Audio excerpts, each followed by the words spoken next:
안녕하십니까. 스포츠 비즈니스맨에 오신 걸 환영합니다. 이번 영상은 간단하게 스포츠 애널리틱스의 아주 기본적인 것을 한번 적용해 보고자 합니다. 여러분 스포츠 애널리틱스는 다 아시죠? 스포츠 데이터를 이렇게 실증적으로 분석하는 데이터 분석이라고 할 수 있는데요. 그런 그 맛보기로서 미국의 프로 스포츠 리그들과 유럽의 4개의 축구 리그, 즉 잉글리시 프리미어 리그, 그 다음에 독일의 분데스리가, 그 다음에 스페인의 라리가, 그 다음에 이탈리아의 세리아 A의 승률 데이터를 간단히 분석해 가지고 뭔가 좀 시사점을 얻는 그런 예를 한번 보여줄까 합니다. 지난 강의 스포츠 경제학의 기초라고 할 수 있는 오른쪽 위에 링크가 연결되어 있으니까 그것을 확인하실 수 있고요. 그때 배웠던 스포츠 산업의 독특한 특성 중에 하나가 뭐였죠? 일반적인 산업과 달리 스포츠 산업에서는 상품을, 즉 경기라는 상품을 생산하는데 기업 혼자 만들 수 없고 라이벌 기업과 함께 해야지만 만들어진다. 그런 얘기를 배웠습니다. 그리고 그때 불확실성의 가설 이런 얘기했죠. 그 경기 결과가 불확실해야지만 그 상품의 가치가 높다. 그럼 불확실하기 위해서는 어떻게 해야 돼요? 두 개의 구단이 서로 균등한 실력을, 비슷한 실력을 갖고 있어야지 박빙의 경기가 연출되고, 그래서 그 경기가 더 재미있는, 상품의 가치가 높은 경기가 되겠죠. 그래서 각 리그들은 어떻게 하면 구단들이 너무 뒤처진 팀이라든지 너무 뛰어난 팀이 발생하지 않게 서로 어느 정도 수준의 전력이 범위 내에서의 전력을 유지할 수 있게 할 수 있을까, 이런 제도적인 장치를 마련해야 되고 뭐 그런 얘기를 했었습니다. 오늘 그런 얘기도 우리 데이터를 통해서 이렇게 한번 좀 보면서 얘기할 수 있을 것 같고요. 또 하나는 미국, 즉 북미 스포츠 리그와 유럽의 스포츠 리그의 가장 큰 차이점의 하나는 뭐냐면 북미 스포츠 리그는 클로즈드 리그, 그 다음에 유럽 축구 리그는 오픈 리그라고 합니다. 즉 클로즈 리그라는 거는 뭐냐면 멤버십이 정해져 있는 거죠. 예를 들어서 메이저리그 베이스볼에 30개 팀이 있습니다. 그 30개 팀은 아무리 잘해도 그냥 그대로고, 아무리 못해도 강등되지 않고 그냥 메이저리그 베이스볼에 속해 있어요. 그래서 멤버십이 클로즈드, 닫혀 있다 해서 클로즈드 리그입니다. 그러니까 유일하게 메이저리그에 진출할 수 있는 방법은 메이저리그로부터 승인을 얻어야지 신생팀으로서 이렇게 들어갈 수 있겠죠. 반면에 유럽 축구리그는 오픈 리그입니다. 왜 오픈 리그죠? 뭐 리그마다 조금씩 차이가 있겠지만 프리미어 리그에서 최하위 2개나 3개 팀은 다음 시즌에는 강등이 됩니다. 그리고 2부 리그에서 상위권 팀이 1부 리그로 프로모션 됩니다. 즉 그걸 relegation and promotion 이렇게 우리가 얘기하죠. 즉 멤버십이 변한다는 거죠. 매 시즌. 막말로 어떤 사업가가, 아주 부자가 축구팀을 만들어가지고 저기 한 10부 리그 저 밑에서부터 매년 잘해가지고 프로모션이 되면은 한 10년이 지나면은 프리미어 리그로 들어올 수 있는 그런 가능성도 있는, 논리적으로는 가능성이 있는 이런 리그입니다. 이런 리그의 구조에 따라서 항상 우리가 그런 얘기 많이 하죠. 뭐 인센티브 시스템이 사람의 행동을 바꾼다, 제도가 사람의 행동을 바꾼다, 이런 얘기를 하는데 맞습니다. 이런 두 개의 리그의 차이에 따라서 각 리그 구단들의 어떤 행태는 어떻게 달라지는지 뭐 이런 것도 한번 보도록 하겠습니다. 그래서 마지막으로는 그 어떤 전력 평준화, 전력 균등화 정책을 제대로 현재 쓰고 있는지 그런 시사점도 한번 얻고자 이렇게 하겠습니다. 자, 이 화면을 보시면 북미 스포츠의 3개 스포츠 리그, 즉 메이저 리그에 있는 아메리칸 리그와 내셔널 리그, 그 다음에 NBA, 그 다음에 미식축구 NFL, 뭐 아메리칸 리그와 내셔널 리그를 구분한다면 이렇게 4개 리그의 승률들의 분포도를 이렇게 그렸습니다. 지금 이 그려놓은 거는 커널 디스트리뷰션이라고 하는 건데, 커널 디스트리뷰션 그냥 뭐 우리 쉽게 생각해서 여러분들 그 막대 그래프, 승률의 막대 그래프를 그려가지고 그걸 이렇게 스무딩 시킨, 이렇게 곡선으로 이렇게 만들어 놓은 그런 것이라고 보면 되겠습니다. 즉 여기 보면은 제일 위에 아메리칸 리그가 왼쪽에 있죠. 아메리칸 리그의 분포를 보시면은 한 승률이니까 0에서 1 사이에 있는 값 아니겠습니까? 근데 0.5가 제일 높아요. 여기는 0.5 근처에 있는 팀들이 제일 많았다, 이런 얘기고, 저 밑으로 가면 한 0.2에도 아주 소수의 팀이 있었다. 그 다음에 저 위로 가면은 한 0.7도 가끔 있었다, 뭐 이런 모양을 볼 수 있겠고요. 다 비슷한 모양을 갖습니다. 내셔널 리그도 아메리칸 리그와 뭐 비교적 홀쭉한 모양의 분포를 갖는 것으로 비슷하고요. 그다음 그 옆에 그 밑에 NBA의 승률의 분포도가 이렇게 그려져 있습니다. NBA 분포는 아메리칸 리그와 내셔널 리그보다는 훨씬 납작하죠. 그 얘기는 승률이 한 0.5 중간쯤 되는 팀들도 뭐 꽤 있지만은 뭐 승률이 한 0.2, 0.1 이런 팀들도 꽤 있고 0.8, 0.9 되는 팀도 좀 있다. 즉 더 전력차가 벌어졌구나. 즉 아메리칸 리그나 내셔널 리그보다 승률로 봤을 때는 NBA 팀들이 그 격차가 훨씬 더 크구나. 전력 격차가 더 크구나. 그러면 전력 평준화가 덜 됐구나. 이런 것을 우리가 생각할 수 있겠죠. 그 다음에 그 옆에 있는 게 NFL, 미국 미식 축구입니다. 걔도 NBA와 좀 비슷한 모양을 갖습니다. 자, 조금 뭐 확연하게 드러나진 않지만 이 4개 리그의 분포를 그리면 공통점이 있습니다. 무엇이 있습니까? 제가 보기에는 뭐 확연하지는 않지만 미세하게나마, 자, 오른쪽 부분의 꼬리 부분과 왼쪽 부분의 꼬리 부분을 비교해 보면은 어느 쪽이 길죠? 다 왼쪽 부분이 길어요. 그렇죠? 오른쪽보다는 왼쪽 부분이 꼬리가 깁니다.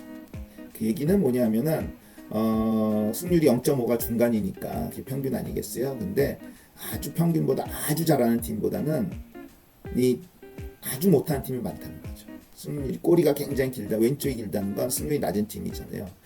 즉 굉장히 전력이 약한 팀이 꽤 있다라는 사실을 알 수 있습니다. 아, 그러면 이것으로부터 여러분들은 어떤 사실을 알 수 있을까요? 아, 북미 스포츠 리그에서는 전력의 불균형이 이 굉장히 약팀, 지나치게 약한 팀들이 전력의 불균형의 주요 요인일 수 있겠구나, 이런 생각을 우리가 할 수 있겠습니다. 조금 이따 더 얘기하도록 하고 유럽의 축구 리그를 한번 보죠. 유럽 축구 리그 지금 잉글리시 프리미어 리그의 분포가 제일 위에 왼쪽에 있고 그 오른쪽에는 독일의 저먼 분데스리가가 옆에 있고 그 밑에 왼쪽에는 이탈리안 세리아 A의 분포가 있고 그 옆에는 스페인의 라리가의 그림이 그려져 있습니다. 모양이 상당히 뭐 비슷하게 그려져 있습니다. 역시 0.5의 팀들이 빈도가 제일 많고 0.5로부터 승률이 아주 높아지든지 아주 낮아지든지 점점 빈도가 줄어드는 것을 알 수 있습니다. 얘도 공통점이 있어요. 어떤 공통점이 있죠? 아까 위에서 본 북미 스포츠 리그와는 달리 이 유럽의 축구 리그는 오른쪽에 꼬리가 길어요. 강한 팀이 0.5로부터 굉장히 멀어지는 강한 팀들이 가끔 존재하는구나. 그 다음에 반대로 0.5로부터 굉장히 멀어진 밑으로 약팀들은 좀 상대적으로 덜 존재하는구나, 이런 사실을 알 수 있습니다. 자, 이게 이제 소위 데이터 분석한 거예요. 승률이라는 데이터 하나만 가지고 그거의 분포를 그려본 아주 간단한 스포츠 애널리틱스라고 할 수 있겠습니다. 이것으로부터 우리 한번 시사점을 얻어보죠. 자, 그럼 왜 북미 스포츠 리그는 굉장히 약팀이 발생할 수 있고 유럽의 축구 리그는 굉장히 강팀이 발생할 수 있는가? 그 원인을 생각해 보면 아까 처음에 언급했듯이 리그의 구조, 북미 스포츠 리그는 닫힌 리그, 클로즈드 리그다. 그다음에 유럽의 축구 리그는 오픈 리그다. 그것으로부터 원인을 찾을 수 있을 것 같아요. 자, 먼저 유럽 축구 한번 생각해 볼까요? 유럽 축구에는 아까 렐리게이션이 있다고 해서 강등이 돼요. 그러니까 하위권 팀이 강등이 돼요. 여러분 프리미어 리그에 있던 팀이 2부 리그로 가면은 이 재정적으로는 이거 폭락하는 겁니다. 그렇죠? 1부 리그에 남아 있어야지 수입이 어느 정도 보장이 되는데 2부 리그로 내려가면 그 일부 리그에서 데리고 있던 선수 그대로 갖고 있으면 뭐 적자가 너무 심해지는 이런, 그러니까는 강등 안 되기 위해서 엄청난 노력을 하겠죠. 즉 하위권 팀들의 경쟁이 굉장히 치열합니다. 우승은 못하더라도 강등은 되지 말자, 이런 그 전략을 할 수도 있고, 그렇기 때문에 이런 유럽 축구 리그에서는 굉장히 못하는 하위권 팀이 발생하기는 할 가능성은 상대적으로 적다. 반면에 굉장히 강한 팀은 있을 수가 있어요. 왜냐하면은 유럽 축구에서는 리그에서 우승을 하는 것도 중요하지만 자기가 엄청난 강팀을 밑해가지고 챔피언스 리그에 진출해서 거기서 챔피언스 리그에서 우승하는, 그거가 굉장히 중요한 비즈니스 중에 하나이거든요. 그러려면 우리 리그에서 우승하는 전력뿐만 아니고 다른 리그의 상위권 팀과 경쟁해서 내가 이길 수 있는 전력을 만들어야 되는, 그러니까 굉장히 강한 팀이 생길 수가 있어요. 그래서 유럽 축구에서 만약에 전력의 불균형이 생긴다면 그것은 지나치게 강한 팀들이 많이 생기기 때문에 발생할 가능성이 높고, 지나치게 못한 팀이 생길 가능성은 별로 없습니다. 반면에 다시 북미 스포츠 리그로 가보면요, 아까 북미 스포츠 리그에서는 왼쪽이 꼬리가 길다고 그랬어요. 그러니까 지나치게 못한 팀이 가끔 생긴다 이거. 왜 그러죠? 거기는 아무리 못해도 그냥 멤버십을 존속할 수가 있어요. 강등이 없어요. 그러니까는 아주 못한 팀은 어떻게 돼요? 시즌 막판에는 오히려 자기네 팀에서 좋은 선수 그냥 딴 팀에 팔아버리죠. 그리고 미래 유망주 받고 뭐 이런 트레이드 많이 하잖아요. 그러니까는 올 시즌 그냥 버리는 거예요. 이런 행위들이 나타납니다.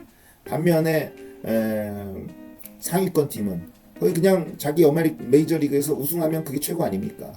그 다음 추가적으로 뭐 있는 게 아니잖아요. 그래서 리그에서 우승할 수 있을 전력만 갖추면 돼요. 그렇기 때문에 유럽 축구 리그와는 좀 달리 지나치게 강한 그런 팀이 잘 만들어지지 않습니다. 왜냐하면 그렇게 만들기 위해서 또 많은 비용이 들어가야 되는 것이기 때문에 이윤을 추구하는 기업의 입장에서는 그렇게까지는 할 필요가 없겠죠. 자, 이렇게 해서 이 어떤 리그의 구조가 차이가 가져오는 구단의 어떤 비즈니스에 영향을 주고, 그래서 승률의 분포에 이런 차이를 가져온다, 이렇게 얘기를 볼 수가 있습니다. 자, 그러면 여러분들이 리그의 어떤 운영자다라고 생각하면은 여러분들이 우리 리그에 좀 더 전력의 평준화를 위해서 어떤 제도를 도입하고 하려고 한다면 어떻게 해야 될까요? 제 생각에는 북미 스포츠 리그에는 하위권 팀이 문제예요. 그러니까 여러분 잘 알고 있는 Reversed Order Draft는 굉장히 여기에 좋은 어떤 제도라고 생각합니다. 왜냐하면 올해 최하위 팀이 내년도에 드래프트에서 제일 먼저 우선순위로 좋은 선수를 뽑을 수 있기 때문에, 그러니까는 자기 전력을 높일 수 있죠. 북미 스포츠 리그에서는 하위권 팀이 너무 못하는 게 주로 이 전력 불균형의 문제였잖아요. 그러니까 그 팀들을 더 향상된 전력을 갖추도록 도와주는 것이 올바른 정책인데, 근데 리버스 오더 드래프트 이거는 딱 거기에 맞는 정책이에요. 그래서 걔는 좋아요. 근데 셀러리 캡 같은 거는 그건 별 보탬이 안 되는 거예요. 셀러리 캡은 상위권 팀을 억제시키는 거잖아요. 즉 구단 팀의 총 연봉의 한계를 이렇게 설정해 줌으로써 지나치게 강하게 팀이 발생하지 못하게 하는 그런 것이 셀러리 캡의 의미인데, 북미 스포츠 리그에서는 오히려 그쪽이 문제가 아니고 하위권 팀이 문제이니까 오히려 셀러리 플로어 같은 걸 만들어서 최소한 이 정도의 연봉 이상은 써야 된다, 이런 거가 더 올바른 정책인데, NBA 같은 경우에 셀러리 캡을 적용하고 있습니다. 제 생각에는 이런 오늘의 우리의 분석에 의하면 셀러리 캡은 그렇게 효과적이지 못한 정책이다, 이렇게 생각이 들고요. 잉글리시 프리미어 리그에서는 어떨까요? 하위권 팀보다는 상위권 팀이 문제잖아요. 근데 상위권 팀이 너무 강해지는 것을 억제하는, 즉 쉽게 해서 셀러리 캡 같은 정책을 쓰는 것이 바람직하다고 생각합니다. 왜냐하면 셀러리 캡은 상위권 팀을 억제시키기 때문에. 그런데 만약에 영국에서는 잉글리시 프리미어 리그에서 셀러리 캡을 도입했는데 스페인의 라리가에서는 도입 안 했어. 그럼 안 되겠죠. 왜냐하면은 그럼 챔피언스 리그에서 라리가 팀과 뭐 잉글리시 프리미어 리그의 우승팀이 만나고 이럴 텐데, 그러면 잉글리시 프리미어 리그는 셀러리 캡 때문에 상대적 전력이 약화된 팀을 가지고 갈 수 있잖아요. 그래서 유럽 축구 리그에서 그런 셀러리 캡 같은 정책을 도입한다면은 유럽의 축구 연맹 산하에 있는 모든 리그가 동일한 정책을 도입해야지 그게 효과적일 거라고 생각이 듭니다.